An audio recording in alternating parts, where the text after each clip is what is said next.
My name is Harold Dawson, and this is the story of my collision.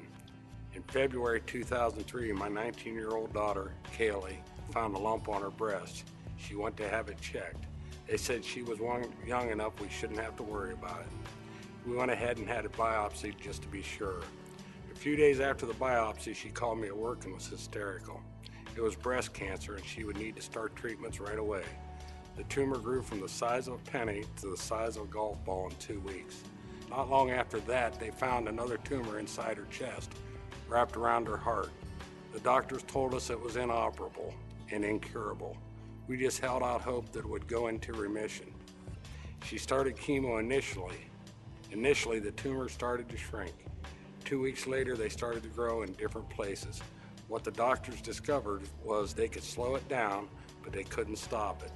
She asked me, "Am I going to get tumors all over my body and die?"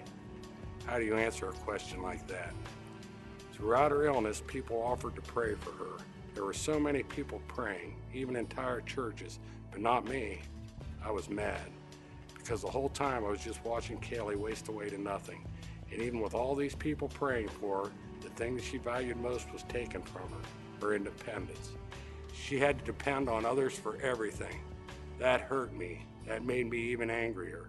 On August 30, 2003, Kaylee passed away. She left this world knowing she was truly loved, and we knew how much she loved us.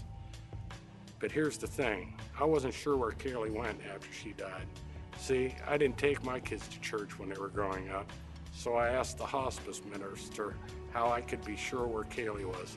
He said, "Make no mistake about it, Harold, Kaylee's in heaven." But I stayed mad at God, really mad. Mad because of her suffering, mad because of what she was reduced to, and especially mad because she was gone.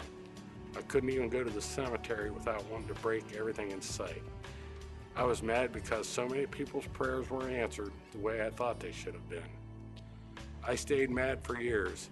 I said I would never set foot in church again. Then my son Jim started attending NewPointe, and my girlfriend Mary was attending NewPointe. They both told me how uplifting and different it was, and they were both smart enough to know that what I really needed in order to deal with the hurt and anger was God. So I started going to church for all the wrong reasons.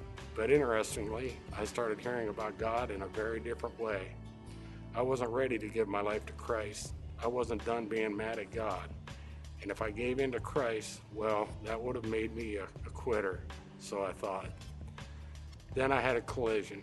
My son Jim is part of a Christian motorcycle stunt team. Last summer he did a show in New York. I made the long trip, got there just in time. At each show, a couple riders take time to share their testimonies to the crowd. Jim got up to talk, said there was something he was going to say, but he changed his mind. He said, "I want to do something different." He said, "Dad, come up here." Reluctantly, I went up, wishing I hadn't. Jim told everyone about the summer that Kaylee died. He also shared how 2 weeks before that, his best friend got killed on a motorcycle. Then what Jim said blew my mind. He said, "I couldn't have got through it without the two strongest men I know, my dad and Jesus Christ." He told everyone, 5 years ago, my dad said he would never go to church again. Now I look over and see him there every Sunday.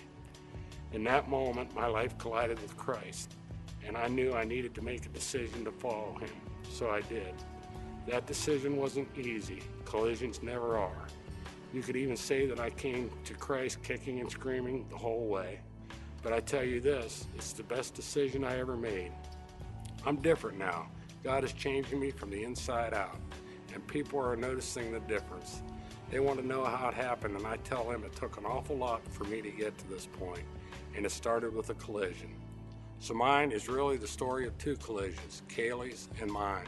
And someday I'll see her again, and we'll both celebrate the fact that our lives collided with his.